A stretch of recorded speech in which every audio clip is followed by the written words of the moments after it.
So today we're going to be doing a webinar on 3D element quality, specifically as it relates to a quality known as the Jacobian.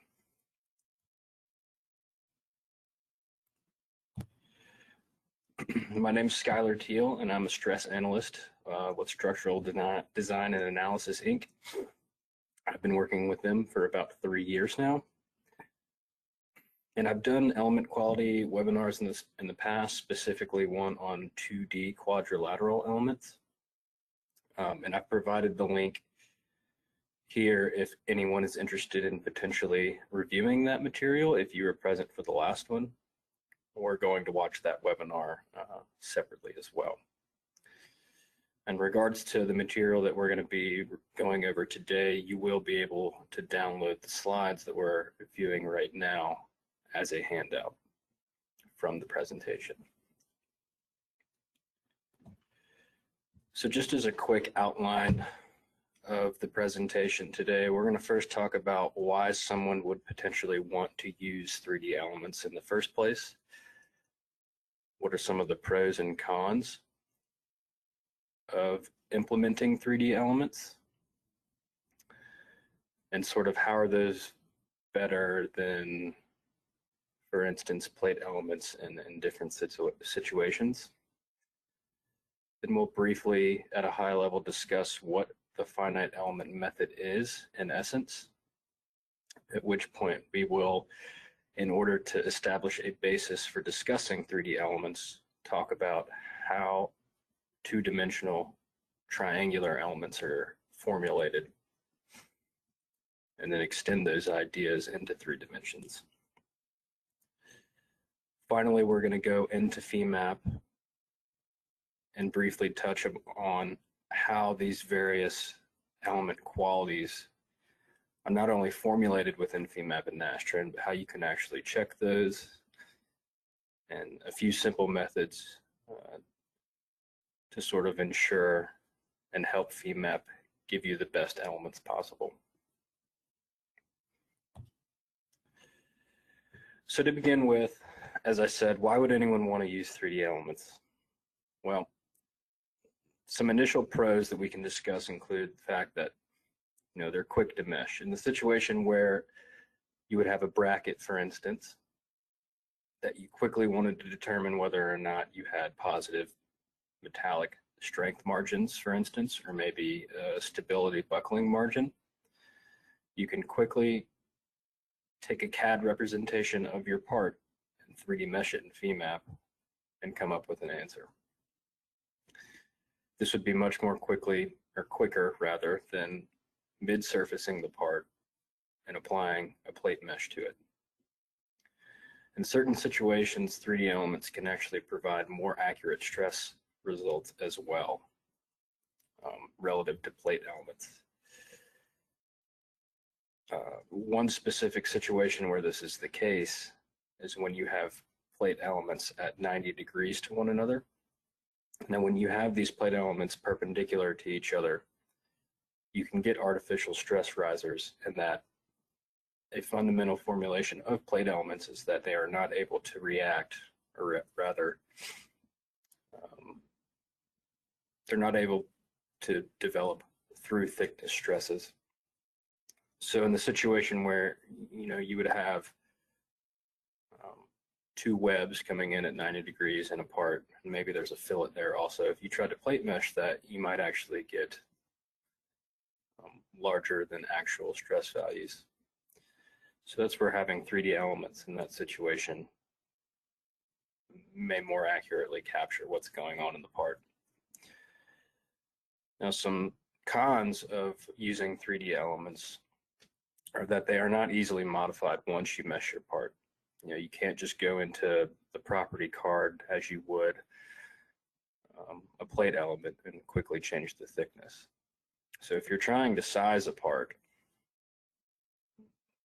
removed from establishing your initial baseline, then potentially 3D elements are not the way to go. They're also computationally expensive because the larger amount of nodes that you're introducing into your model.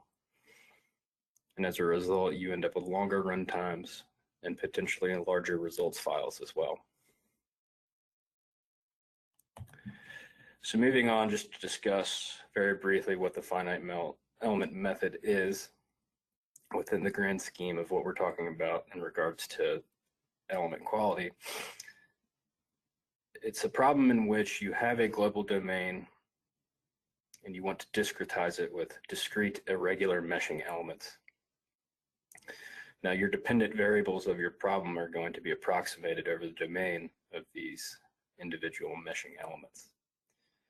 And this is done by using representative equations that are solved over the domain of those elements. Now, to facilitate the solving of these equations, you can actually represent the domain of your meshing elements themselves with additional representative equations known as interpolation functions. And these interpolation functions are developed solely to facilitate the math that's being used to approximate the answers of your problem. In this case, if we refer to figure 1, we could potentially want to see what are the nodal displacements of that wing spar. So at a high level, approximation equations are solved over the domain of meshing elements to determine the dependent variables of the problem. Interpolation functions simplify the geometric domain of the meshing elements, transforming them into what are known as master elements.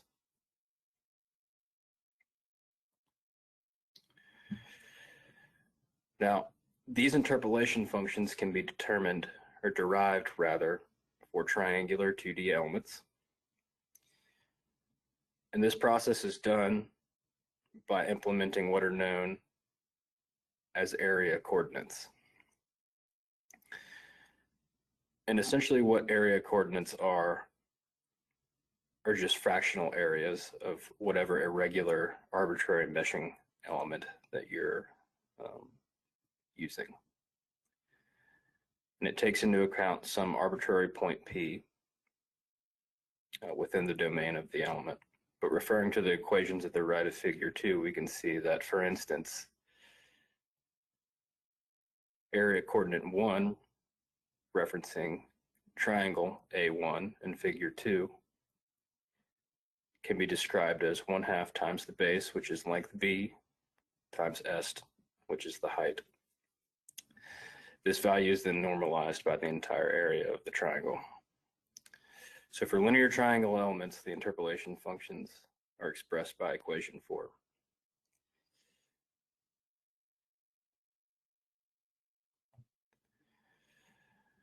Now, referring back to the master element that I previously introduced, we can actually take these interpolation functions and write them in terms of the local coordinates of the master element shown in figure 3, which is taken to be a right isosceles triangle.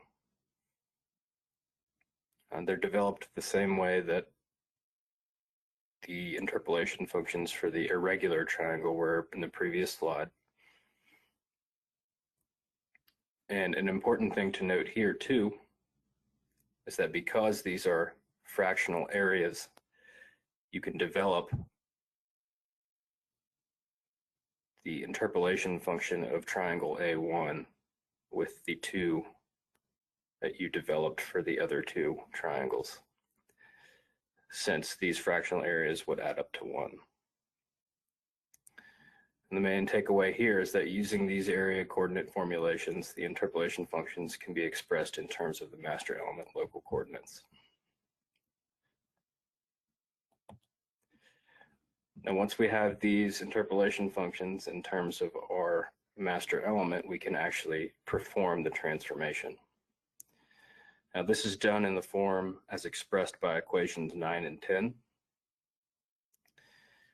And again, the reason we are doing this is because it's essentially facilitating the math that's being done over the domain of your meshing element. There's a specific type of numerical integration known as Gauss quadrature that requires the integration to be done on a specific domain. In this situation, the local coordinate system of zeta and eta bounded by the values of 0 and 1.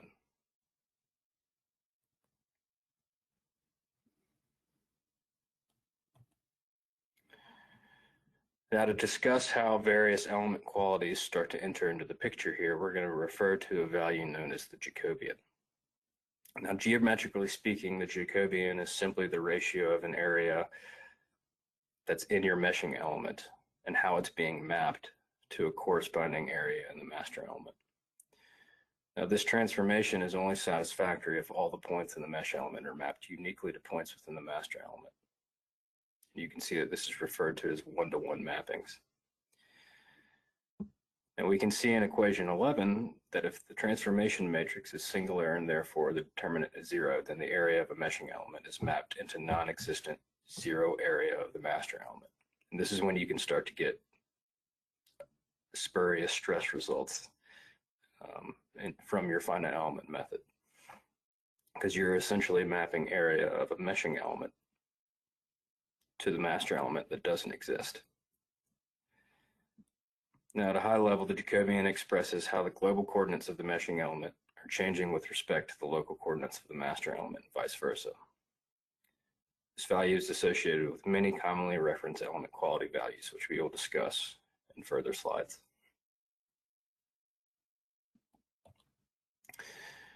And this is just to dig into the math slightly more. I won't go over this in too much detail, but this is just to bring home the point that the Jacobian must be non-singular with the determinant being greater than 0.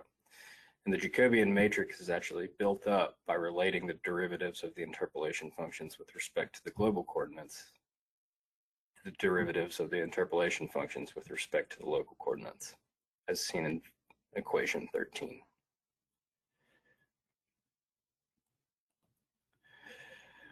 And now that we have this understanding of how two-dimensional, specifically 2D triangular elements are formulated, we can extend these ideas to how FEMAP and Nastran formulate some of the solid elements.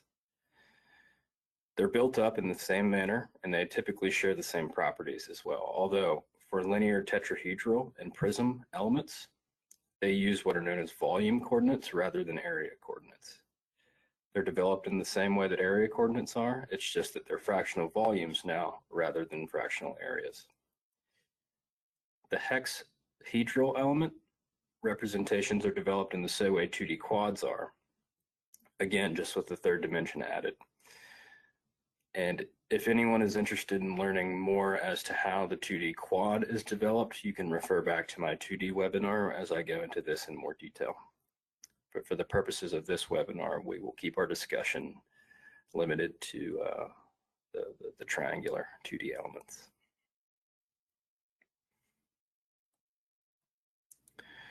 And again, this is just a quick slide showing how our transformation equations in 3 dimensions translate to our 3-dimensional Jacobian matrix.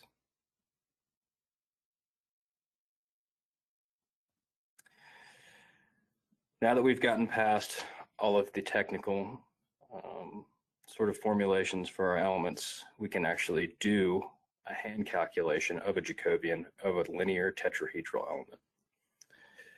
So what I've done is I've drawn not quite a perfect linear tetrahedral element. It's a little slightly irregular, and you can see that the coordinates in 3 dimensions of all 4 nodes are listed.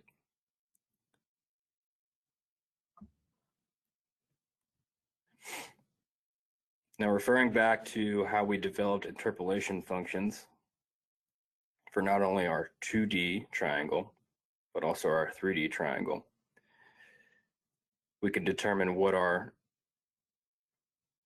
functions in terms of a local coordinates of our master 3D element are as expressed by the equations on this slide. Again, we're utilizing just an arbitrary point P within the volume. And we can see that our interpolation functions are expressed with equation 26.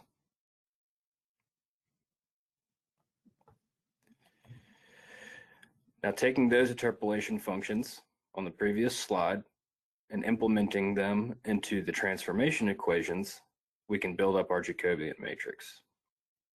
And you can see this evolution is expressed in equation 27.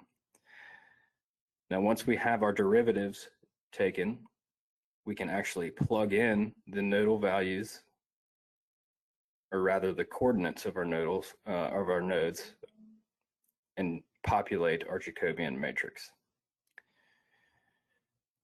Now, when we take the determinant of this Jacobian matrix, it's calculated as the value shown in equation 28, that 6.9 number. And it can be shown that FEMAP check within, the Nastran check within FEMAP calculates the same exact number and mirrors this calculation. So at this point, we can go into FEMAP very briefly and do that check for ourselves. And we can talk about more of this functionality further along in our webinar, but for now, we will just check the determinant of this Jacobian as we just did by hand. So if we go into Tools, check Element Quality, we can select our element here, hit OK.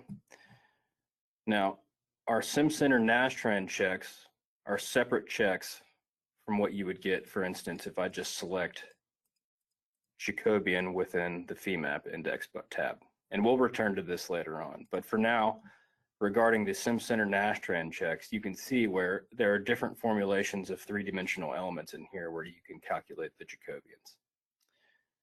Right, you would have our tet, our hex, as well as some pyramid elements.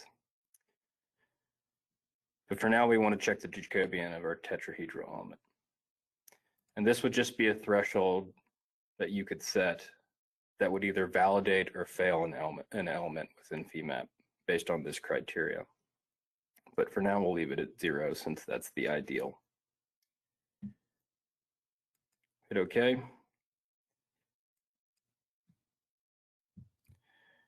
If we zoom in here, we can see that that same exact value that we calculated by hand is indeed calculated by FEMAP.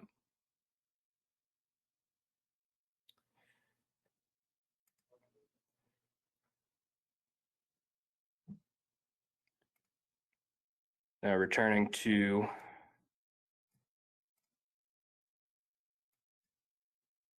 the slides here.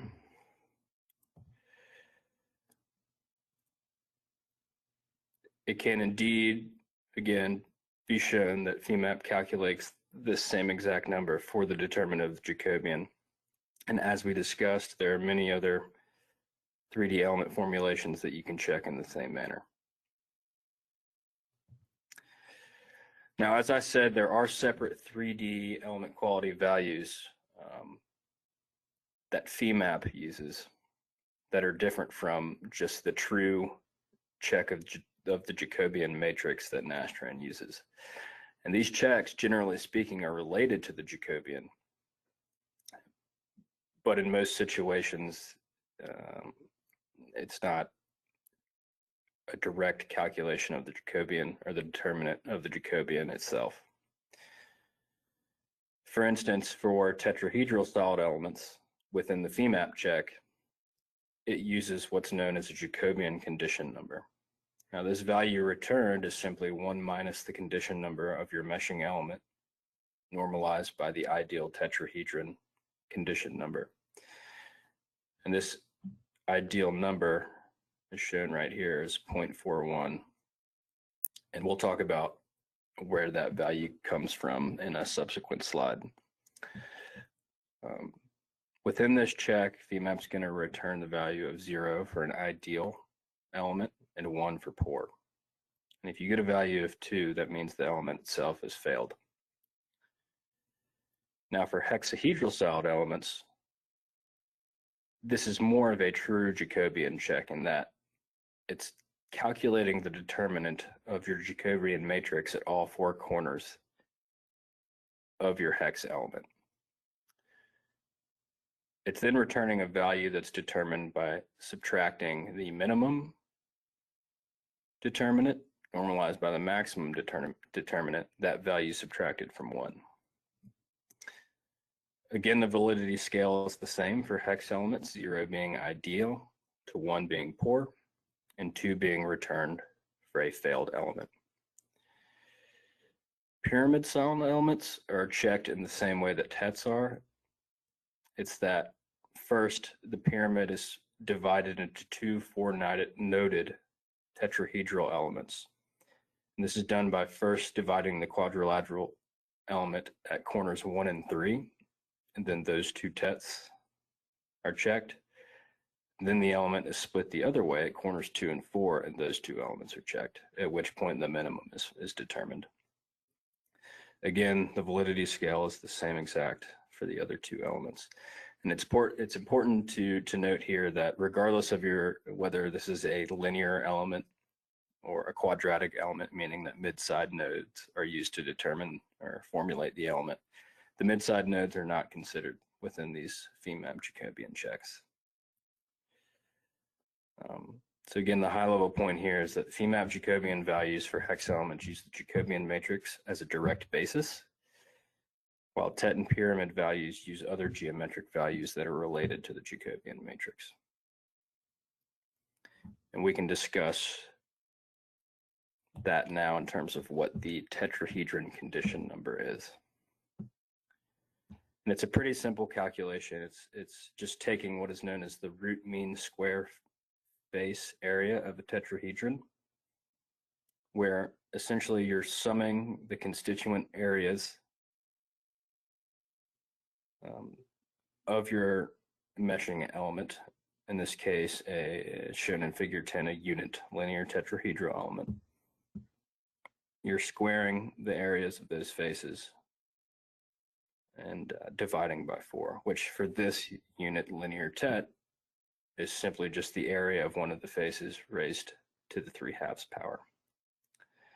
You then take that value and divide it by the volume, and we indeed end up at the ideal condition number.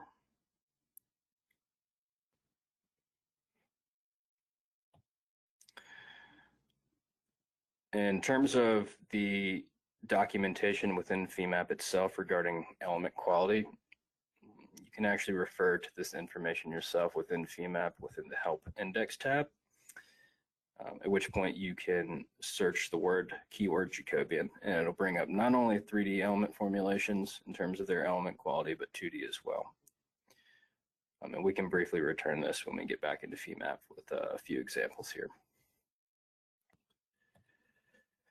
So now that we've discussed the underlying technical material, which I think is warranted for a solid understanding of what element quality actually is within your FEM, we can discuss a simple solid meshing bracket here within FEMAP.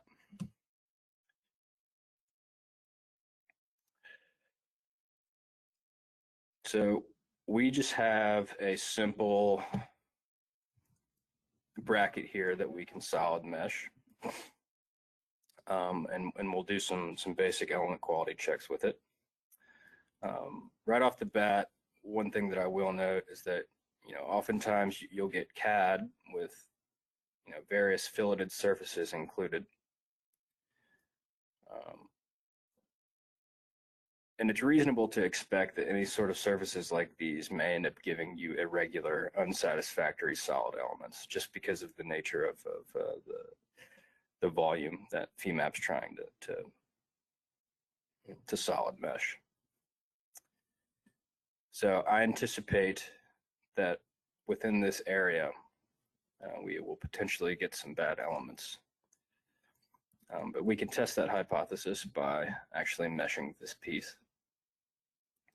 So if we go into Mesh, Geometry, Solids, we can select our property here. And this solid property just references a standard aluminum material card. We can set our meshing approach to TET pyramid mesh, hit OK. And you can see that it meshes our solid for us. If we zoom in here, as expected, we do kind of get some weird, sort of very irregular tetrahedral elements in here. Right. So just by visual inspection, we can see that those are potentially unsatisfactory elements, and we can confirm this by going back to our FEMAP check tool So if we go to Tools, check Element Quality, and select our elements here. And this time, instead of doing our Simcenter Nastran checks, we can go head back into FEMAP. And in this case, we're going to be calculating that condition number that we discussed for these elements. Again, this is just a threshold value. The default value is 0.6. And that's going to determine whether or not an element that we have selected is either going to fail this check or be proven to be valid. And an important thing here is within the options at the bottom of this tab is to check the Make Group with Distorted Elements box. And this makes it really easy to subsequently identify where your problem elements are. And if we check these boxes as well, this is going to tell us how many elements have failed and generally what the worst value was. So if we hit OK, we can see that 30 elements have failed our Jacobian. And I actually did not mean to select taper, so disregard that. Now, if we go to our groups, we can see that in that area of that fillet, we have gotten some bad elements. And just a quick note about the general existence of quote-unquote bad elements in your FEM. It's not that you can't ever have them, it's just that you have to be smart about where they potentially reside within your mesh. And generally speaking, you can get away with them. They're not necessarily as big of a deal to have in areas that are removed from natural stress concentrators of your part, such as this pass-through where this lug's going to go. You kind of have to determine what's an acceptable amount of density of bad elements is as well. If they're relatively sparse, it might not be a huge deal to have whatever bad element based on your specific criteria of what is bad in your mesh. But for our current example, we can see that not only are these concentrated, but they're also around a natural stress concentrator in our part, being that we have this lug pass through. So how could we potentially rectify this situation within our mesh? Well, I have a couple things that I typically do to sort of precondition my solid before I 3D mesh it, and we can discuss a few of those here now. So if we undo our mesh here, the first thing I really like to do when I get CAD is to remove these filleted surfaces. It just makes a cleaner solid mesh and it makes things easier on FEMAP. And a tool that I like to use for that is within the meshing toolbox, and it's the Feature Removal Surfaces tool. Now this is really handy in quickly getting rid of any sort of filleted surfaces. And if we select this option right here, this will allow us to select individual faces one at a time to get rid of. So for instance, if we wanted to get rid of this fillet down here, it just gets rid of it very quickly. The only time where that capability potentially won't work is, for instance, when we have these two fillets that are separated into two faces. It's not going to let me just delete one of them. And this is rectified by using the command next to it, which allows you to select a couple faces at once. Right? So if we have those two faces selected, and gets rid of them at the same time. Now we can reverse and do it to the other side, remove those faces as well. Another thing that I like to do with my CAD before I solid mesh it is sort of, I guess for lack of a better phrase, section it off into very defined areas.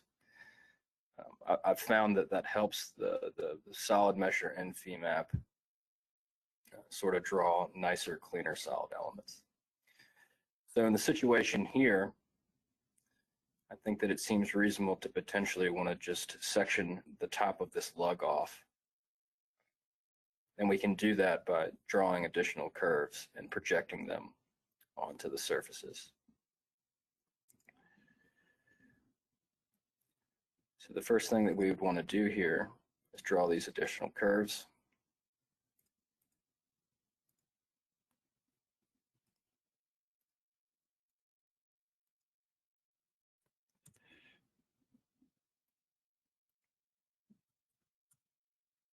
Then we can project them onto our face.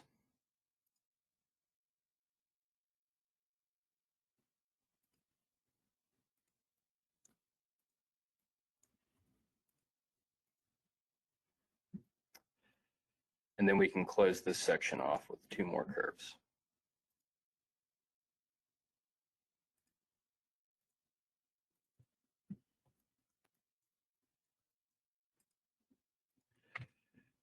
And again, projecting them onto the surfaces.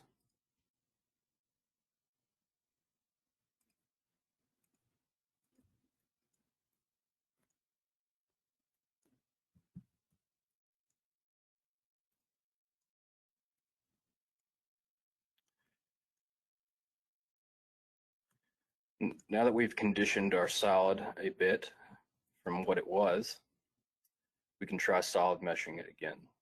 So again, we're going to go into Mesh, Geometry, Solids. And again, we're going to use our solid property. Same settings as before. And we can already see just by visual inspection that our mesh looks a whole lot better within the region of this lug pass through here. And again, if we go back to our element quality check, we can confirm this with Jacobian values.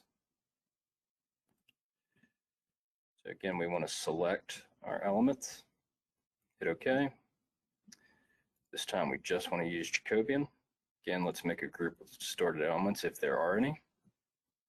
And we can see that now we have no failed elements, and the worst value is 0.55, which is relatively close to that ideal condition number that we discussed before.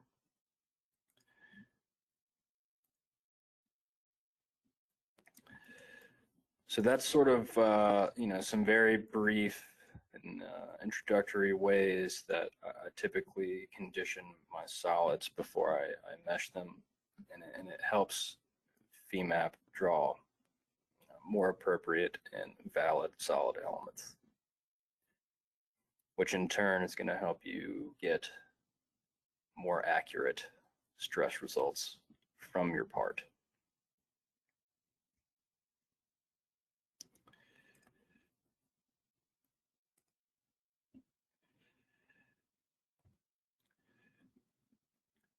So a quick note here as we've finished up our example now as to who Structural Design and Analysis is as a company. We're a group of 19 engineers that help our clients design lightweight and load efficient structures. And we support aerospace companies and other industries that require high level design and analysis, and our specialization is in composites and lightweight structures. We use a variety of tools including HyperSizer, FEMAP, and Nastran, among others. We are also a value-added software reseller, providing software, training, and support for products we use on a daily basis. And in line with our support for FEMAP and Nastran training, we do have an upcoming training class that's going to start on June 7th and proceed through June 11th. And for more information about the class and how to sign up, you can follow the link listed here. So at this time, if anyone has any questions, feel free to ask away. And if there aren't any questions off the top of anyone's head, and if there's something, anything down the road that you may think of, you can always contact me at the email address listed here. And for any information about, the pricing or any sort of additional demonstrations, you can contact our Director of Sales of SDA Software, Keith Brennan. I have the information listed here as well. Well, it doesn't seem that anyone has any additional questions, so thank you for tuning in to our webinar today.